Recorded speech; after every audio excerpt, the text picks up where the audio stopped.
কালাম ভাই, এটা কি আপনি করছেন নাকি সবজি বাগান? জি জি প্রিয় ভাই, আজকে গত 3-4 মাস আগে এই সবজি ক্ষেতটা আমি নিজে করেছিলাম। এই যে বাংলাদেশের সিম, বাংলাদেশের করল্লা, এই যে ধনিয়া পাতা, টমেটো, এই যে মালটা, এই যে চাল কুমড়া, অনেক ভাই, অনেক মাশাল্লাহ মাশাল্লাহ, অনেক অনেক সুন্দর করেছি হয়েছে তো। মাশাআল্লাহ। হ্যাঁ, সবাই এখান থেকে নিয়ে, আমরা বাঙালি যারা আছি সবাই এখান থেকে নিয়ে খাইছে। এখন তো সিজন শেষ, গরম সিজন চলে আসছে, তখন চাইতেছি এগুলো উঠাইয়ে পরবর্তীতে অন্য কিছু লাগানোর চেষ্টা করতেছি।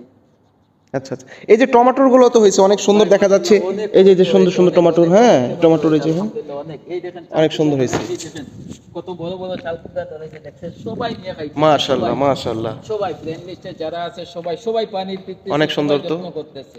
অনেক ভালো হয়েছে, অনেক ভালো হয়েছে মাশাল্লাহ। দেখতেছেন? এই হুম। ভিডিও করতে এসে এখানে ভিডিওর ফাঁকে ফাঁকে যখন দেখতেছি সবুজ কোনো ব্যাকগ্রাউন্ড নাই, চলে আসছি এখানে সবজি বাগান করতে। সবজি বাগান করে ফেলেছি, ভিডিওর ব্যাকগ্রাউন্ডে সবুজ করে মাশাল্লাহ, ফেলেছি। অনেক ভালো হয়েছে, অনেক ভালো হয়েছে।